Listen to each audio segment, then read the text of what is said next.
You're on. Tony, do you have? No, one? I haven't hasn't figured decided it yet. Go ahead, I'll fill the Well, corners. what I can remember in this, we were in the 70s, right? 60s. 60. Oh dear. Remember when we moved into the Millstream Motel? Yeah, you kept trying to tell us about the 60s, we were doing the 50s. Okay, well, I'll tell We you can a talk story. about your, I'll tell the story about how we got our house. Good idea.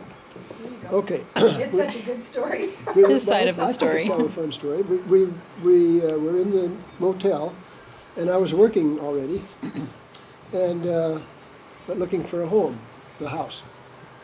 So I happened to be looking in the area where the house is now, and I saw a man out mowing the church lawn. So I went over and asked him, "Do you know of any houses for sale around this area?" Because I saw the church, the schools, everything all within walking distance. And he said, turned out that he was the bishop. Fisher. Hanson? Fisher. No. Fisher. I was gonna say Marshall, but He says, that anybody that moves in here and asks for a house near the church, I want him in my ward.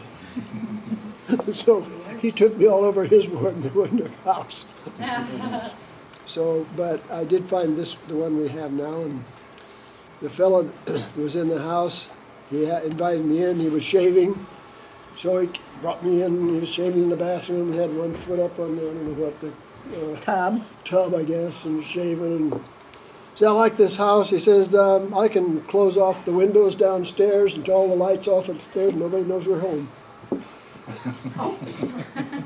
That's a seller for you. And that house had a fence clear around it because they had dogs, and a dog run in the back. that's where I wanted to keep a pony. It was big enough. And of course, it was just grasslands, I guess you'd call it, out behind, right? Where you kids played fields. With cement, the field. big And you could look, and my first job was with Thiokol in the First Security Bank building, 12th floor. And I could look out my window and right into our kitchen window, vice versa. I don't remember that, seeing you. And I kept my time, because I always went to the bank and went up all the stairs to the top and timed myself, and I wrote the best time on the blackboard. So that was quite a conversational piece. And I've been to reunions of that group, one of which is coming up this month. No, it isn't. We Next just month. had it. We just had it. Forgot you went? And they remembered that time I used to have on the blackboard. Okay. Anyway, so that's my story. that's cute. That's not enough. That is enough. You didn't begin to tell the story about the house. We all know Maybe I'll we all know finish your version. Rolayne has a different version. Yeah, we had been looking all over town, and here we had 6 children and one on the way. And we saw one out in North Ogden that was a split level. And it wasn't a full basement. That was the only problem, but it had air conditioning and it had carpeting and drapes and a garage, and that was my choice.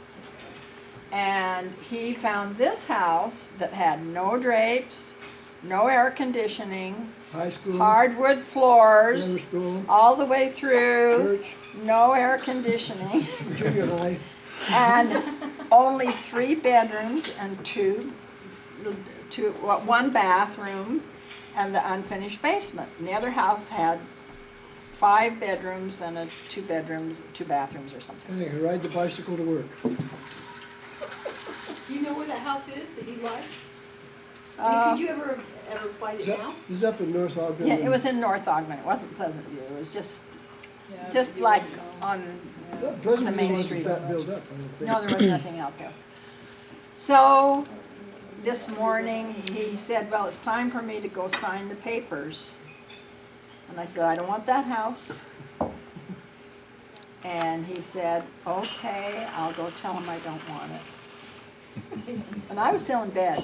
He he came back and he said, couldn't do it. I signed the papers. I was mad. Should have gotten out of bed. Don, Mattered. would you have dared do that? Not a fair chance. I would have been. Would you have dared do that? Meryl, would you have done that? Maybe. You're a liar. She's not here. Well, mother has taught us all. Let's ask Joe. Well, in our circumstance, I did, but with full disclosure, probably not. Oh, in other words, you did not disclose? I did not disclose. But, and I don't know, when did Dad come and build the basement? You ask hard questions. That was No, it was Rachel. How old, when were you born, Rachel? 65. Okay, it's within the 60. I get to tell this story. All right. But it was That's long, right. we had curtains. I don't know any making stories rooms about down when I there was for a long born. That'd be time. We We didn't have, we just had to take and hung sheets downstairs to But we could make roller 2 skate. rooms downstairs. Neil had one, and I don't know who was in the other one. In the other Yeah, room. and I shared one for a while. But it was just one of those things, you know. Go ahead, Dion. So she might need to describe.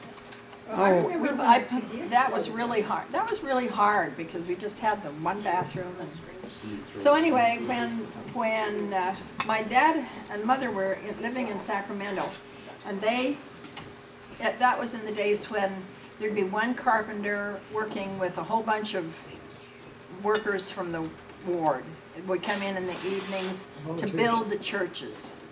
And so he had been doing that for several years, and he called me up one day. Forrest was out of town. Sorry, that's this. Forrest was out of town, and my dad called, and he said, "Well, Rolayne, we finished our last church for a while. How would you like me to come and build in your basement?" And I said, "How soon can you get here?" Called payback. And so he came. Forrest was out of town. I couldn't get hold of him. He'd travel, and I never had a phone number to get in touch with him, so I couldn't call him and ask him. And I wasn't going to ask him anyway. So when Dad got there, we started laying out the basement, the plans of how to build this. And Dad, I thought he did a nice job, didn't he? Mm-hmm. We had 2 bedrooms and a bathroom and a nice family room, and I said, build everything you can, like shelves and desks, because we don't have any furniture for these rooms. And so he did. He just built all those beautiful cabinets and all of those desks in the kids' rooms.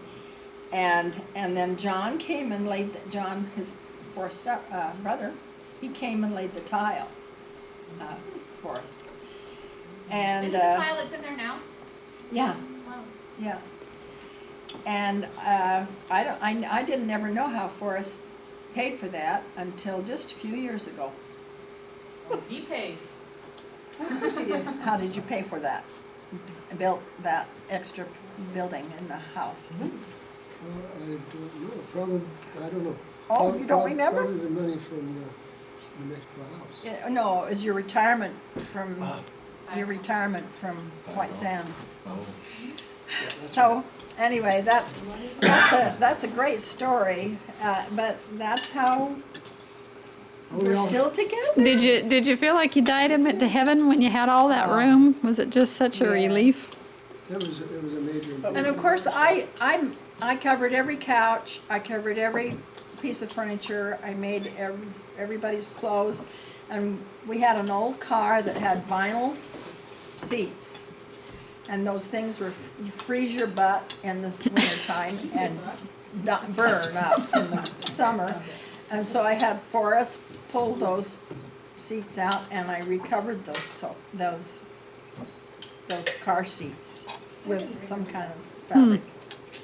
So I was pretty ingenious sometimes. You were very. Most of the time.